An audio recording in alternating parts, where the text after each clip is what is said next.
በደግፌ አለሙ ጉዳት ያዘኑ የሲዳማ ቡና ደጋፊዎች ናቸው።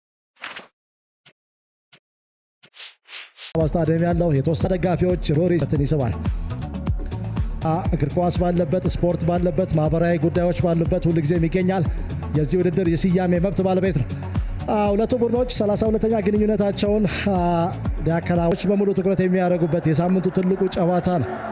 የሁለቱ ቡድኖች ጨዋታ ሲዳማ ቡና 28 ጨዋታዎችን ፈጽሞ ሰንጠረዥ አናት ላይ ተቀምጧል። ዛሬ የሚያሸንፍ ከሆነ ነጥቡን 25ኛ ጨዋታ። ከዛ ውጪ ኢንተርናሽናል ዳኛ ሙስጠፋ መቄና በቋሚ 11 ቅዱስ ጊዮርጊስ ባለፈው በኢትዮጵያ ቡና 3-1 ከተሸነፈው ቡድን የሶስት ተጫዋቾች ቅያሬ አድርጓል። አሚን ነስሮ በቋሚነት ጀምሯል። አሸናፊ ጌታቸው ታዋቂ ወንበር ላይ ይገኛል። ቴድሮስ አቂ ቢሆንም በየቦታው ጥራት ያላቸውን ተጫዋቾች ይዘናል። ያሬድና የደስታ ሰጥተዋል። ያሸነፈው ቡድን የሶስት ተጫዋቾች ቅያሬ አድርጓል። ያሬድ ባየ በቋሚነት ጀምሯል። በቋሚነት ካሳ በታዋቂ ወንበር ላይ የሚገኝ ተጫዋች ነው። ተመስገን በጅሮን በቋሚነት ጀምሯል። መስፍን ታፈሰ አሰልጣኝ ያሬድ ገመቹ 8ኛ ጨዋታቸው ነው ከቅዱስ ጊዮርጊስ ጋር አግዷል። ከሀዲያ ሆሳዕና ወላይታ ዲቻን ጨዋታውን የሚጀምረው ሲዳማ ቡና ነው። ጨዋታውን ጀምሯል። ሲዳማ አጠገብ ተንታኝነት ሳምሶን ጥላሁን ይገኛል። የመጀመሪያ ደቂቃ ላይ የመጀመሪያ ጎል ሊሆን ይችል ነበር። ሳሚ ጆቱን የጀመረው በሮቾ በመስመሮች መካከል የመጀመሪያ ጎል ምናልባት ተገኑ ተሾመ ያሬድ ቋሜት ፍጹም ጥላሁን ይጠበቃል። በዚህ ረገድ ሀብታሙ ምናልባት ተመልክተናል። የቅዱስ ጊዮርጊስን እድል ነው የተመለከተን የምንገኘው። ሀብታሙ ጉልላት ጥሩ ኳስ ነበረ ዴሊቨር ማድረግ የቻለው። አሚኑ ነስሩ፣ አዲሱ አቱላ ከጀርባ ሆነው ጥሩ ቦታ ይዘው እየጠበቁት ነበር። ምናልባት ኮሚኒኬት ቢያደርጉ ቅድም እንዳደረገ እድሎቹ ለመፍጠር ጥረት ያደርጋል እና የእሱ እንቅስቃሴ ወሳኝ ነው። በዚህ ሰዓት ምናልባት እንዲወጣ ብሎም በራስ የመተማመን ስሜቱን ከፍ እንዲያደርግ እድል ይሰጠዋል። እንዴት ነው የተሳተው አጋጣሚ? ሌላ የሴት ፒስ በዚህ ረገድ መሳፍንት ጳውሎስ ጥሩ አቅርቦት ቅጣት ክልል ውስጥ ያ ቢሆን ግን ምናልባት በቆ ጎሉ ቢቆጠር ውብ የሆነ ጎል የመሆን እድሉ ሰፊ ነበር። ብሌስ ኔጎ ትንሽ መጠኑን ያለፈ ጉጉት ዮሴፍ እንቅስቃሴዎችን ነው እያሳዩ የሚገኙት። ደግፌ አለመው ዋንጫ ያሳኩ ናቸው። በአማካሪነት ቅዱስ ጊዮርጊስን ሊያገለግሉ እንደመጡ ዳኑ አልሂላል ማምራታቸው የሚታወስ ነው። በዚህ ሰዓት ሬድዋን አስደናቂ ቴክኒክ ሬድዋን ትሪቬላ ፓስ አለማርነቅ አይቻልም። ከጨዋታ ውጭ አይመስለኝም። በእጅ ኳሱን ሲያበርደው በእጁ ነው።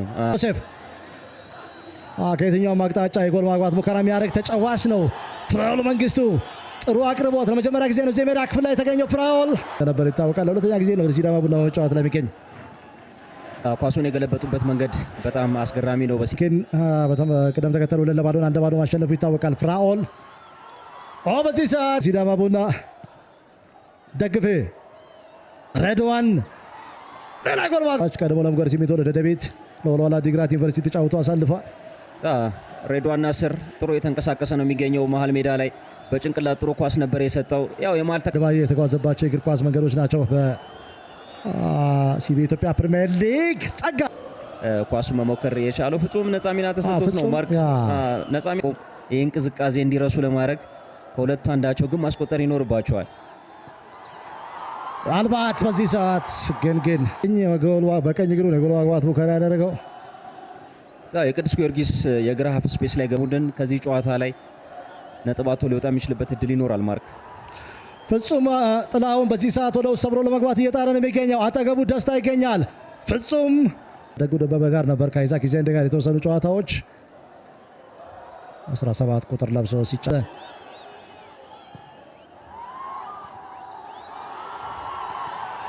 ብሌስ ኔጎ እንዲህ ጉልበት ያላቸው ተጫዋቾች እንዲህ አይነት የአየር ሁኔታ ይስማማቸዋል። ማሳያ ነው አጋጣሚ።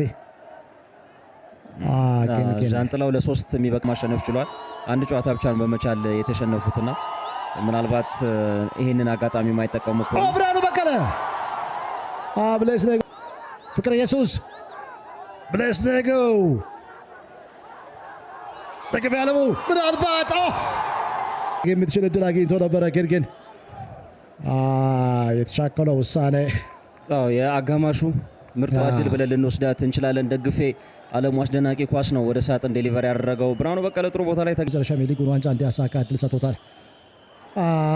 ጥሩ እድል ቴድሮስ ፍጹም ኳሱ ለመድረስ አልቻለም። ጥሩ ዴሊቨሪ ነበረ ብርሃኑ በቀለ ሳጥን ውስጥ ማድረግ የቻለው ግን መሳፍንት ጳውሎስ ፍቅረ ኢየሱስ ላይ ተገቢ ጫና ነው ማሳደር የቻለው። በሩጫ ቀድሞት ነበር ግን ከኋላ ሆኖ ጫና ማሳደሩ ፍቅረ ኢየሱስ ኳሱ እንዳያገኝ አድርጎታል።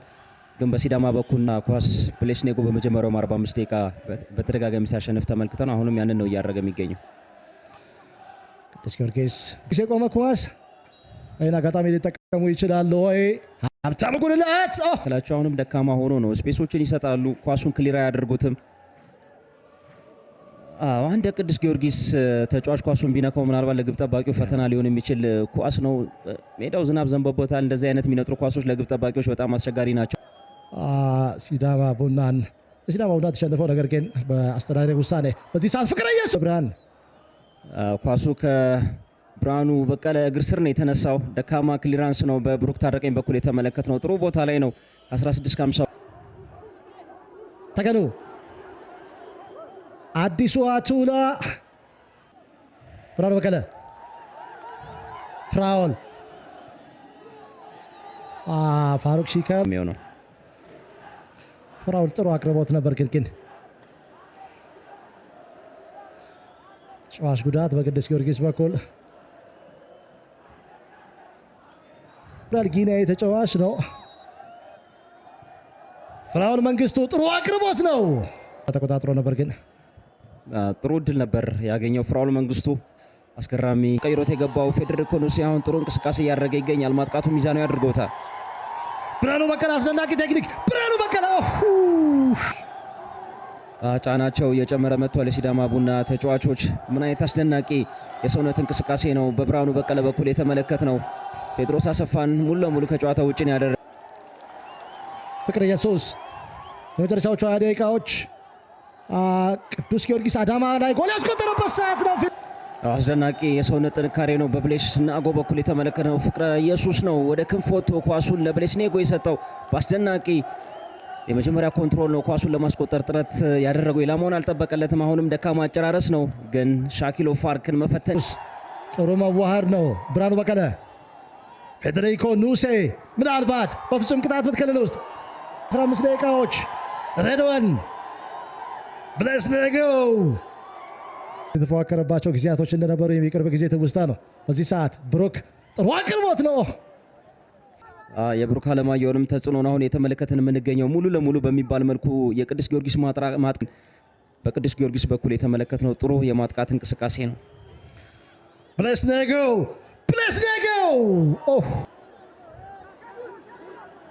ጸጋ በመስመሮች መካከል ተከላካይ ዛሬ ትልቅ ተጋድሎ ነው ሲያደርግ የዋለው። ሲዳማዎች ትልቅ ፈተና ሊገጥማቸው ይችላል። ይሄ ሞመንት ነው። ከሀብታሙ ጉልላት ጋር ንክኪ ሜዳውን ለቆ መውጣትም አልቻለም። በሲዳማ በኩል ትልቅ እጦት ነው። አስቻለው ሙሴ ተፈጥሯዊ ተጫዋች ከዚህ በኋላ እድለኛ የሆነ ቡድን ነው ጎል አስቆጥሮ ከዚህ ጨዋታ 3 ነጥብ ይዞ ሊወጣ የሚችለው። ምናልባት ፍጹም በኩል አስደናቂ ኳስ ነበር ሀብታሙ። የመጨረሻው ምዕራፍ ላይ ደርሰዋል። ኢንተርናሽናል ዳኛ ሄኖክ አበበ ጨዋታው መጠናቀ